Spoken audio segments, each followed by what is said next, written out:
په شناخت کارت کې یو پیره بیا بدلی راغلی تاسو شناخت کارت جوړوئ نو تاسو به ځان له نوی شناخت کارت چې دی دا به جوړوئ خو دا به کم کسان جوړوئ او د کمو کسانو دپاره لازم دی او بدلی چې دی دا پکې څه راغلی ده داسې نه چې سبا ورځې تاسو شناخت کارت جوړ کړئ او بیا تاسو چې دا نوی شناخت کارت جوړ کړئ نو ستاسو پیسې چې دي دا به هسې تاوان شي نو اوس چې دی حکومت په شناخت کارت کې یو پیره بیا بدلی راوستې که تاسو کترئ یو دا کمپیوټرایز شناخت کارت دی دا کمپیوټرایز بیا چې پکې دی دا ورپسې پسې دا شناخت کارت راووتو چې په دې کې دا چیف لګېدلی و تاسو به لیدلی ده سیم په شان دی دا دغه پکې لګېدلی نو د دې دپاره چې دی بیا موږ دا شناخت کارت چې دی دا دې طرف ته راواړولو اوس چې دی یو پیرې پکې بیا بدلي راوستې ده چې په هغې کې به کیو آر کوډ لګېدلی کیو آر کوډ به داسې لګېدلی لکه د دې په شا باندې دا کیو آر کوډ به تاسو ته ښکارېږي نو دا کیو آر کوډ چې دی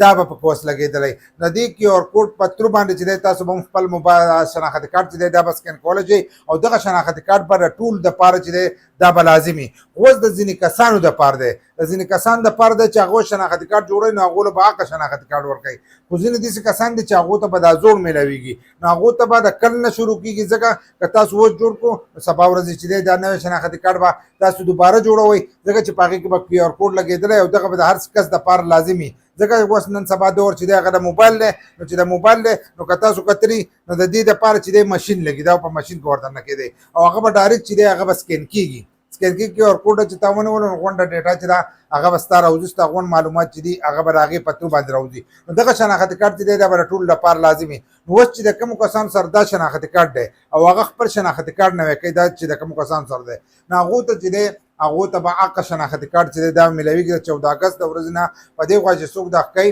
او هغه داخله کوي نو په دې کې به دا نه چې ما له د هغه شناخت کارت دپاره وکړه داخله لکه د دې نه مخکې به موږ سمارټ کارت دپاره داخله وکړه نو دا به پکې نه ډایرکټ په ستاسو هغه شناخت کارت چې دی دا به جوړېږي او کیو آر کوډ والا شناخت کارت چې دی دا به تاسو ته میلاویږي خو د کومو کسانو سره چې دا شناخت کارت دا چیپ والا چیپ چې په کومو کې لګېدلی دی نو دا چیپ والا شناخت کارت چې د کومو کسانو سره دی نو هغو ته به دا شناخت کارت چې دی دا به د 1 جنورۍ نه چې دی د هغې نه میلاویږي د 2027 د 1 جنورۍ نه چې دی بیا چې تاسو هر یو شناخت کارت تاسو سره او تاسو د هغې لپاره داخله کوئ نو تاسو ته به دغه یو شناخت کارت چې دی هغه به میلاویږي او دا 2 شناخت کارت چې دي دا به ختم شي لکه دا به کار نه کوي هغه کیو آر کوډ والا شناخت کارت چې دی دا به میلاویږي که ستاسو نه ورکې کار څنګه وي خو تاسو ته به دغه میلاویږي او په هغې کې به کیو آر کوډ د هغې په تور باندې به ستاسو غونډه ډیټا چې